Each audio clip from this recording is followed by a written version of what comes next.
Informasi baru tentang seorang koki yang di mata publik dipuji atas apa yang dia lakukan di dapur. Tapi kamu ditemukan bersama seseorang di kamar mandi. Ada perempuan lain di sana. Tapi sekarang koki itu dituduh melakukan pembunuhan mengerikan terhadap istrinya. Seseorang yang menurut teman-temannya sangat peduli pada orang lain. Itu video menurut Mas Live. Kami memiliki beberapa informasi baru yang mengejutkan tentang apa yang diduga dilakukan koki yang kini dituduh sebagai pembunuh Jeffrey MacDonald dalam beberapa jam sebelum pembunuhan terjadi. Kami sedang mengulas kasus ini yang dipersembahkan oleh Law and Crime. Saya dari Law and Crime.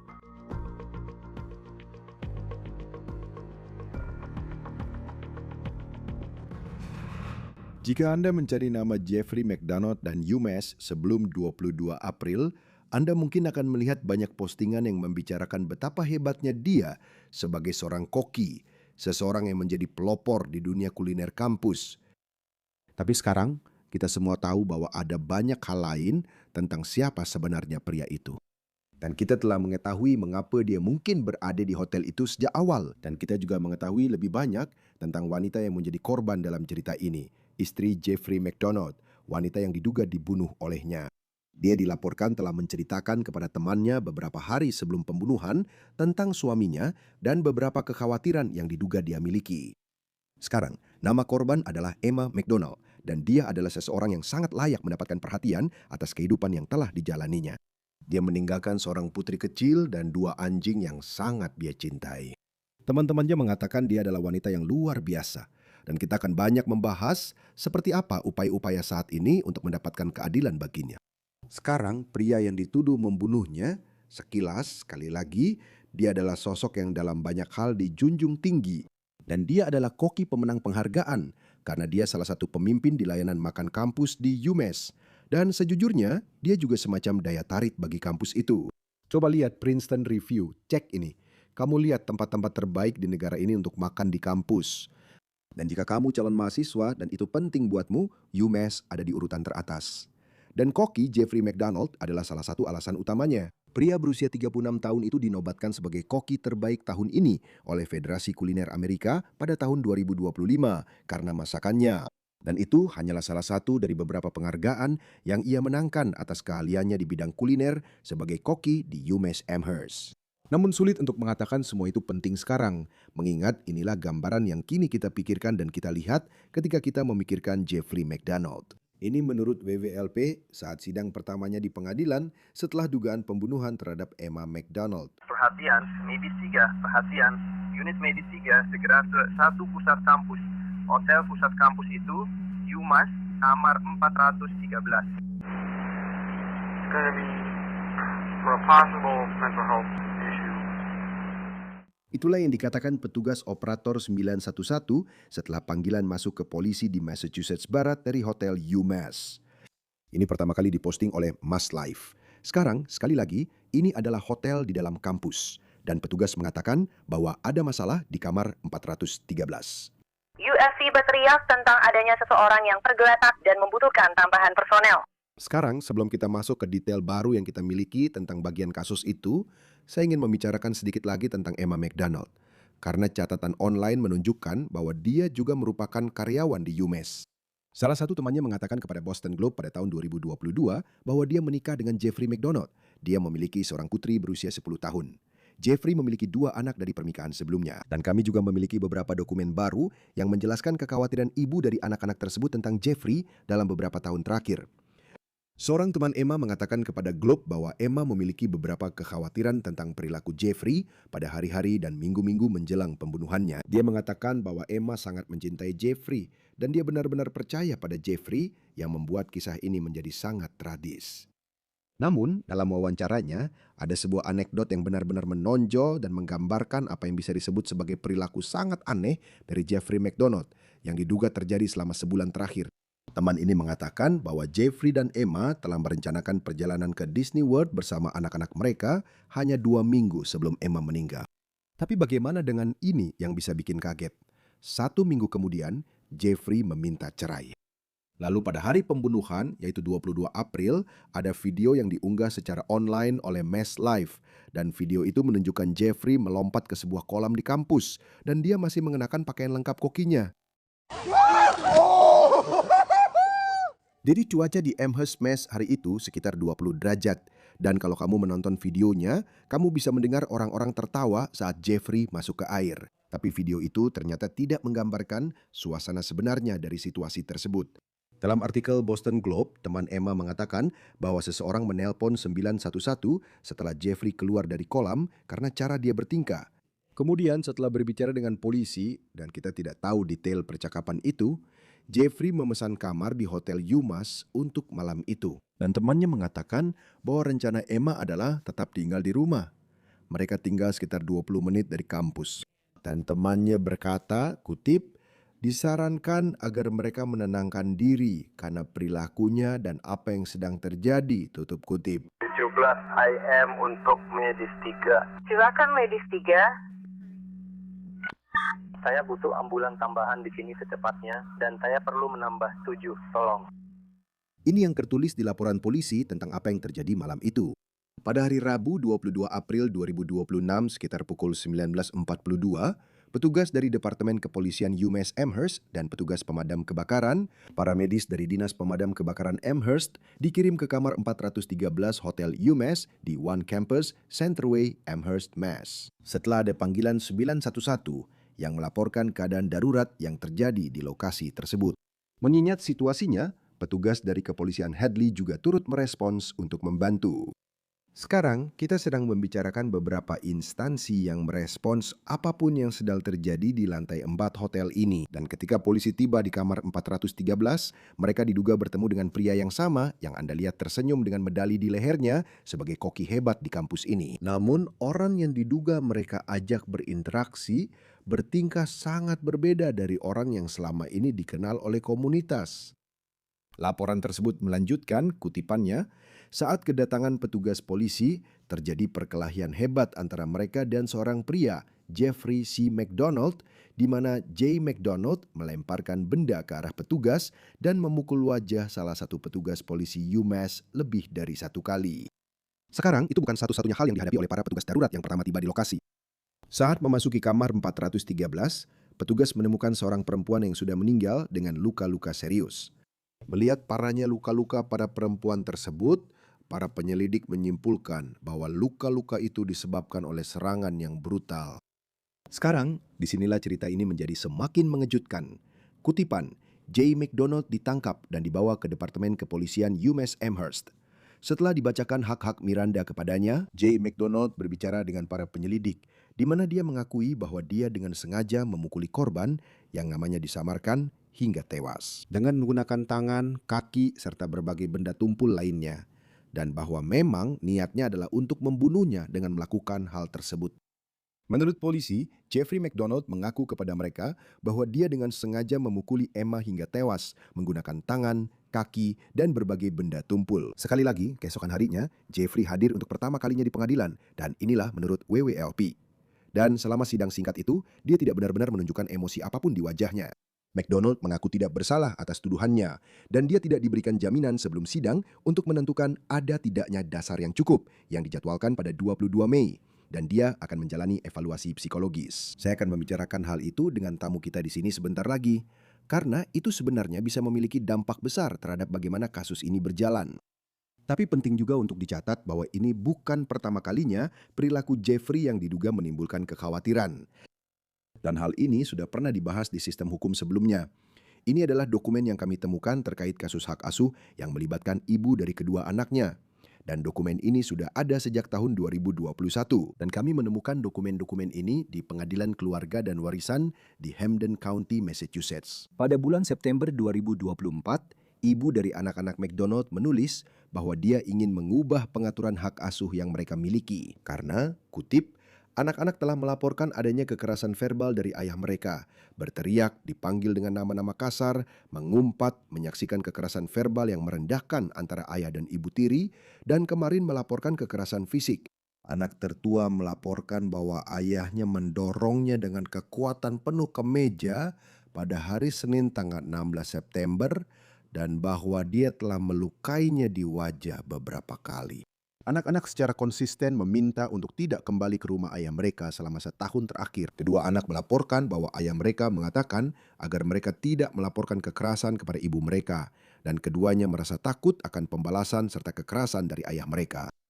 Sekitar 2 bulan setelah wanita tersebut mengajukan permohonan itu terhadap McDonald, hakim membatalkan kasus tersebut karena tidak ada dari mereka yang hadir di pengadilan. Bergabung bersama kami sekarang untuk membahas lebih lanjut tentang kasus ini adalah Melba Pearson, pengacara hak sipil dan hukum pidana, serta pembawa acara saluran YouTube Resident Legal Diva. Selalu menyenangkan memiliki Anda di sini di Law and Crime. Anda tahu, ini benar-benar kasus kekerasan dalam rumah tangga yang sulit yang melibatkan seseorang di komunitas yang benar-benar dikenal. Apa pendapat Anda tentang tuduhan terhadap perilaku Jeffrey McDonald pada hari kejadian itu? Tapi kemudian juga, sepertinya kalau kita mundur beberapa minggu ke belakang, ada beberapa hal yang oleh sebagian orang dianggap sebagai tanda bahaya terkait perilakunya. Ya, jadi sekali lagi Chris, selalu menyenangkan bisa berbicara denganmu. Dan maksudku, kasus-kasus seperti ini selalu sangat memilukan. Dan hal pertama yang selalu dipertanyakan adalah tanda bahaya apa yang terlewatkan. Tanda-tanda apa yang tidak terlihat. Kadang-kadang ada tanda-tanda, kadang-kadang tidak. Dalam kasus ini, sepertinya dalam beberapa minggu sebelumnya, dia, dan aku katakan ini dengan sedikit keraguan, dan aku akan memberitahumu alasannya sebentar lagi, tapi memang sepertinya dia hampir mengalami krisis mental jika dilihat dari perilakunya yang aneh. Dan menyelam ke kolam yang sangat dingin, kau tahu, entah itu sehari sebelumnya atau pagi hari saat pembunuhan terjadi. Jadi jelas dia sedang mengalami semacam masalah psikologis, sepertinya begitu. Bisa saja itu gangguan kesehatan mental yang belum terdiagnosis, atau mungkin hanya karena tekanan yang membuatnya jadi seperti itu. Siapa yang tahu? Tapi saya ingin memperjelas sesuatu. Dua hal bisa benar pada saat yang sama. Kamu bisa saja memiliki gangguan mental dan tetap bukan seorang pelaku kekerasan.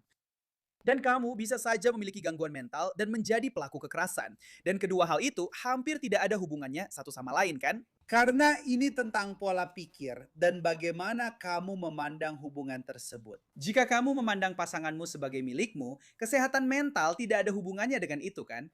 Itu memang karena kamu secara alami punya pola pikir seperti itu yang membuatmu bertindak dengan kekerasan. Tapi ada banyak orang dengan gangguan bipolar, skizofrenia yang tidak menyakiti pasangannya. Jadi aku tidak ingin selalu, menurutku sangat mudah untuk menyederhanakan insiden kekerasan dalam rumah tangga. Karena kita semua berusaha memahami apa yang terjadi dan itu mengerikan. Sangat mudah untuk langsung menyimpulkan, oh, orang itu punya masalah kesehatan mental. Kamu tahu, gangguan kesehatan mental atau gangguan jiwa.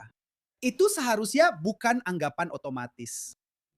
Itu mungkin benar, tapi mari juga kita periksa pola pikir yang lebih luas dan masalah sosial yang memicu kekerasan dalam rumah tangga daripada langsung mengkategorikannya sebagai masalah kesehatan mental dan tidak menyelidikinya lebih dalam.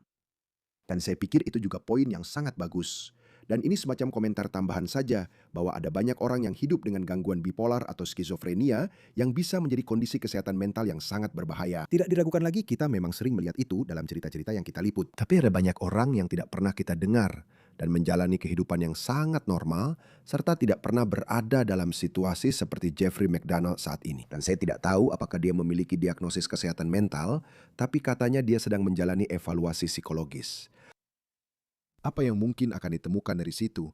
Maksud saya, bagaimana hal itu berpengaruh pada kasus yang sedang dihadapi, khususnya dalam sistem hukum. Pertama-tama, mereka harus memastikan apakah dia kompeten untuk menjalani persidangan atau tidak. Dia harus bisa, standarnya adalah dapat berpartisipasi secara bermakna dalam pembelaannya.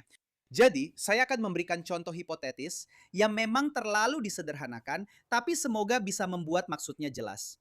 Intinya, jika kamu berada dalam kondisi seperti orang Mars akan datang besok.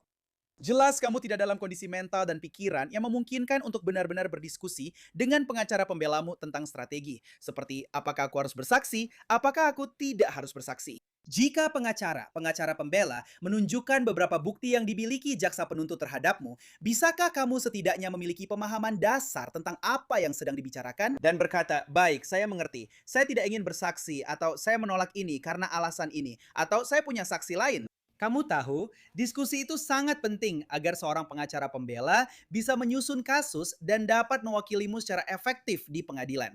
Jadi evaluasi itu akan sangat penting untuk mengetahui apakah dia benar-benar kompeten untuk diadili. Jika dia tidak kompeten, kemungkinan besar dia akan dibawa ke sebuah fasilitas di mana dia akan menerima perawatan. Dan biasanya dalam waktu sekitar 6 bulan sampai 1 tahun, mereka akan membawa kasusnya kembali dan melakukan evaluasi lagi. Lalu mereka akan menentukan pada saat itu apakah dia benar-benar kompeten untuk tetap diadili. Jadi seperti itulah prosesnya berjalan. Tujuan utamanya adalah bisakah kita memulihkan apa yang disebut kompetensi. Atau jika tidak, jika orang tersebut memang benar-benar tidak berfungsi secara mental, maka diskusinya akan menjadi mungkin ini tidak bersalah karena alasan gangguan jiwa atau sesuatu yang serupa. Kita belum sampai ke tahap itu. Tapi yang paling utama, apakah dia kompeten untuk menjalani persidangan? Lalu, jika dia memang kompeten untuk menjalani persidangan, apakah dia memiliki masalah kesehatan mental? Apakah dia menderita skizofrenia, gangguan bipolar, atau apapun itu? Jika memang begitu, baiklah, mari kita berikan dia obat. Jadi sekali lagi, dia bisa sadar dan berpartisipasi dalam pembelaannya. Jadi semua hal itu juga berperan dalam strategi pembelaan maupun strategi penuntutan. Dan saya pikir itu juga poin bagus, di mana hanya karena seseorang mungkin tidak kompeten untuk diadili, itu belum tentu berlaku selamanya. Bukan.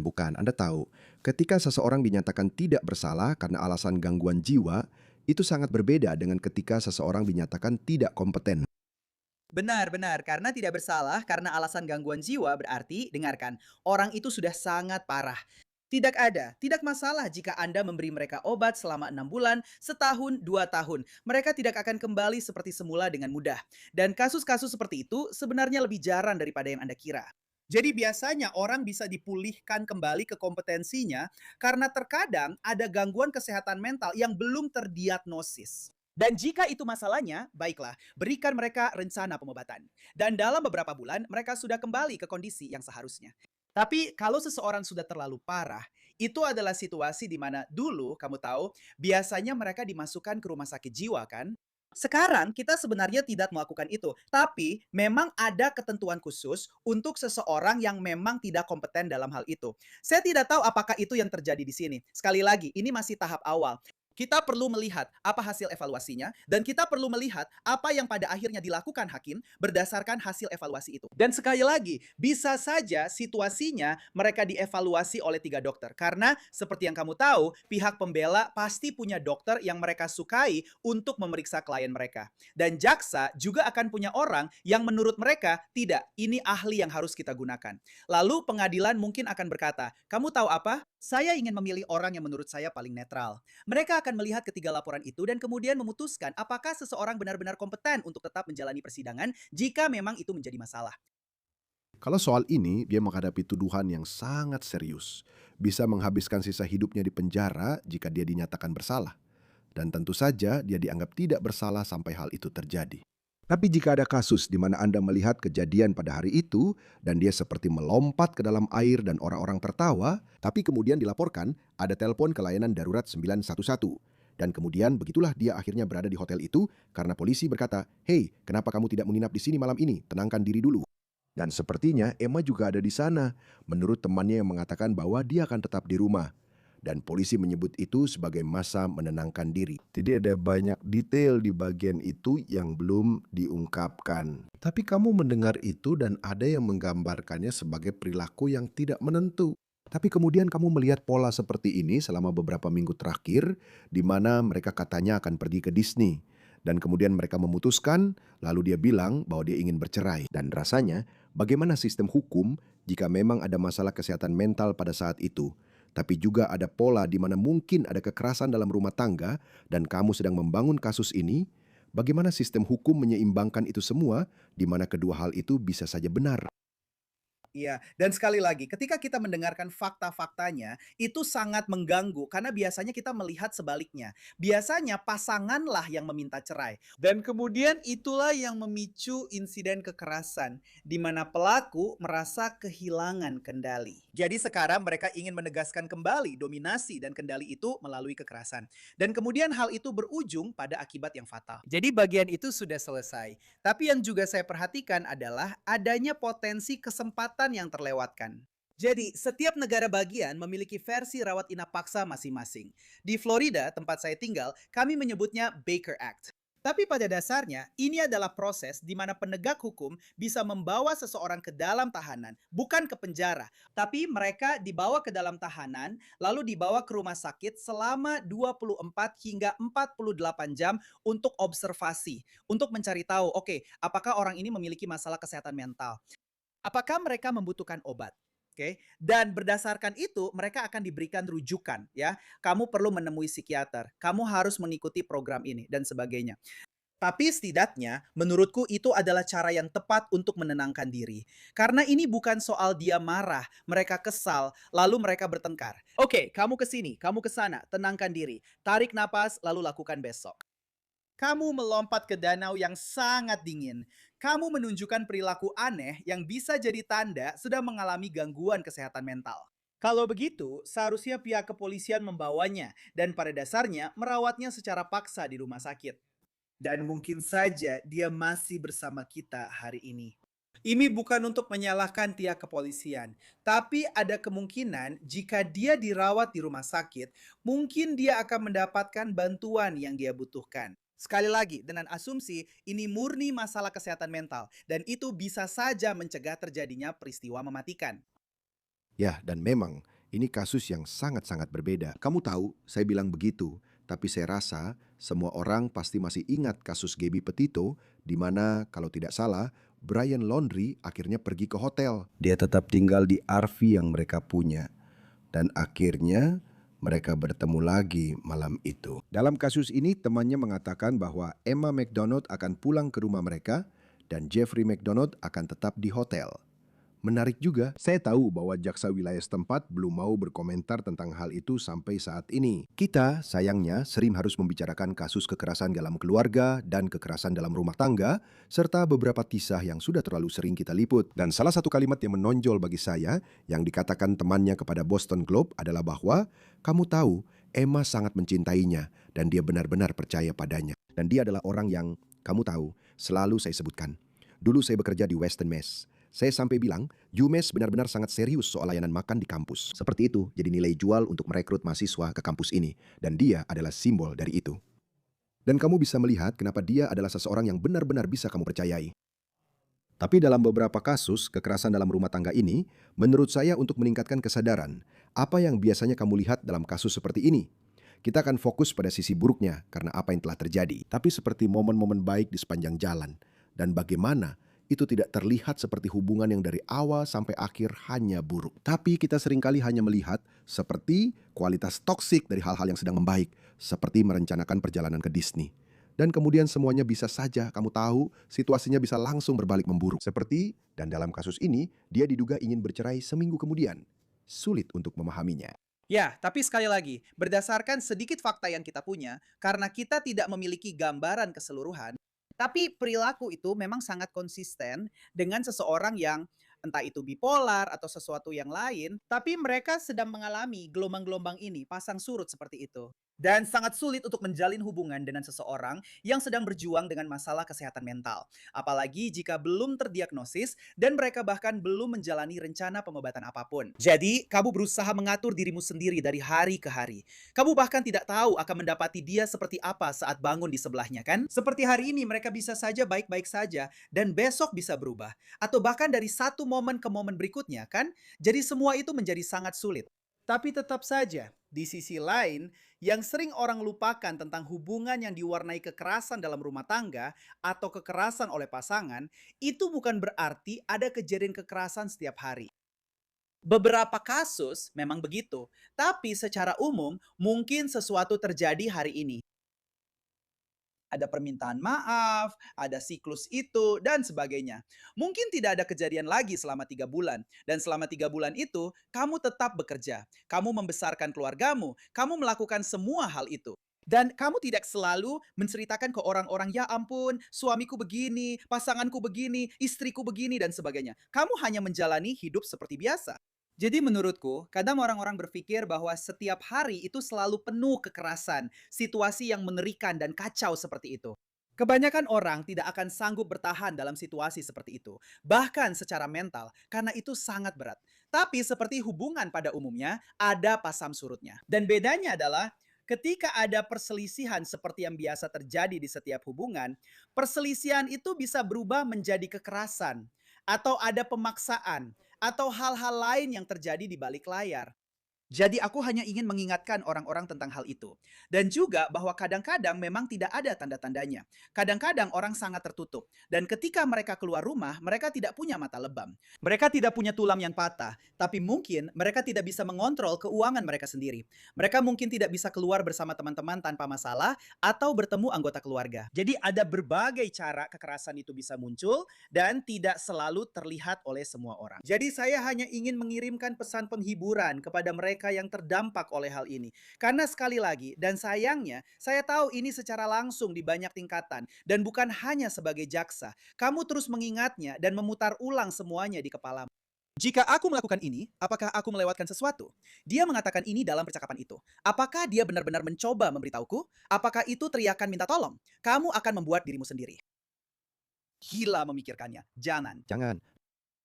Kamu hanya bisa melakukan sebisamu dan mencoba mencari penghiburan dalam kenangan-kenangan indah bersama orang yang kamu cintai. Tapi jangan terus mencoba mengulang-ulang semuanya di kepala, karena kamu tidak akan pernah menemukan jawaban yang memuaskan. Tidak, dan itu benar-benar, dan itu tadi sangat bagus penyampaiannya. Dan ini memang cerita yang sangat berat karena alasan itu. Setelah polisi mengatakan bahwa setelah dia dibacakan hak-hak Mirandanya, dia pada dasarnya mengakuinya, setidaknya dari apa yang bisa kita baca di laporan polisi. Mengetahui hal itu, dan ini bukanlah kasus yang bertipe siapa pelakunya, dan mungkin dia memang didiagnosis memiliki masalah kesehatan mental tertentu, tapi jika ini bukan pembelaan tidak bersalah karena gangguan jiwa, bagaimana hal itu mempengaruhi pembelaannya? Jika jaksa tetap menuntutnya atas pembunuhan, mereka mengadilinya atas pembunuhan. Inilah yang mereka katakan terjadi, dialah yang melakukannya. Dan dari pihak pembela, mungkin satu-satunya yang mereka miliki adalah, ya, dia punya kondisi yang sebelumnya belum terdiagnosis. Saya tidak tahu. Saya hanya berbicara secara umum, bagaimana kemungkinan hal ini akan berjalan. Nah, begini kemungkinannya. Pihak pembela akan mencoba untuk menyerang unsur niat. Apakah dia benar-benar mampu membentuk niat untuk menyakitinya? Apakah dia benar-benar tahu apa yang sedang dia lakukan? Aspek kesehatan mental akan terus diangkat dalam pembelaan di berbagai tahap dengan mengatakan begini, dia adalah anggota masyarakat yang produktif secara hipotetis. Dia adalah dia punya, kamu tahu, citra dan pekerjaan yang sangat terekspos ke publik. Dan dia telah sukses dalam semua itu. Ini bukan perilaku biasanya. Jadi ini adalah penyimpangan sesaat. Kamu tahu, dia akan mencari bantuan, dan seterusnya, dan seterusnya. Aku tidak tahu bagaimana hal itu akan mempengaruhi penilaian juri. Karena kalau ini bukan kasus tidak bersalah karena alasan gangguan jiwa, maksudku kalau tidak sampai ke tingkat itu, apalagi yang kamu punya selain itu? Tidak banyak. Karena sekali lagi, konstitusi menjamin kamu mendapatkan pembelaan. Tapi itu tidak selalu menjamin kamu akan menang. Jadi pengacara pembela akan bekerja dengan apa yang mereka punya. Mereka tidak bisa mengada-ada. Keadaannya memang seperti itu. Tapi kamu tahu, ini adalah kasus yang menurutku akan diselesaikan dengan pengakuan bersalah. Karena apa yang mau kamu bawa ke persidangan? Maksudku, secara harfiah, kamu sudah punya pengakuan itu. Kamu sudah punya, kamu tahu, dokter forensik atau koroner nanti akan menyatakan bahwa ini adalah kasus pembunuhan. Kamu tahu, kamu punya bukti yang berasal dari kamar hotel. Semua teman-teman dan orang lain yang menyaksikan perilaku aneh itu. Video dia melompat ke kolam, semuanya itu. Saya tidak melihat skenario di mana dia akan bisa pergi ke pengadilan dan entah bagaimana menang. Jadi saya melihat ini kemungkinan akan diselesaikan dengan pengakuan bersalah. Ya, dan kita akan lihat apa yang terjadi selanjutnya. Tidak diragukan lagi, ini benar-benar kisah yang sangat tragis. Saya tahu kemarin saat kita merekam ini, mereka mengadakan acara doa bersama di UMass untuk Emma McDonald, yang juga merupakan anggota komunitas yang sangat dicintai, seorang ibu yang meninggalkan seorang putri. Ini benar-benar sangat-sangat menyedihkan, Melba Pearson. Terima kasih seperti biasa sudah meluangkan waktu untuk bersama kami. Anda bisa menemukannya sebagai pembawa acara di saluran YouTube Resident Legal Diva. Selalu menyenangkan memiliki Anda di Law and Crime. Terima kasih sudah hadir di sini. Terima kasih, Chris. Sebuah acara doa bersama diadakan untuk menghormati Emma di kampus UMass. Sekali lagi, dia juga bekerja di UMass. Ada juga GoFundMe yang sedang mengumpulkan dana untuk putrinya yang berusia 10 tahun dan telah mengumpulkan lebih dari $20.000. Saya ingin mencatat sebelum kita akhiri, ada sumber daya penting terkait masalah kekerasan dalam rumah tangga dan diduga kasus ini adalah salah satunya. Jika Anda atau siapapun yang Anda kenal mungkin menjadi korban kekerasan dalam rumah tangga, Anda dapat menghubungi Hotline Nasional Kekerasan dalam Rumah Tangga di 1800799 SAFE, atau Anda dapat mengirim pesan teks START ke 88788 dan Anda dapat tetap anonim. Dan saluran ini tersedia 24 jam sehari, 7 hari seminggu. Itu saja untuk On The Case, dipersembahkan oleh Law and Crime. Berlanggananlah di YouTube dan Spotify. Kami juga tayang di Peacock. Saya Chris Stewart, sampai jumpa di lain waktu.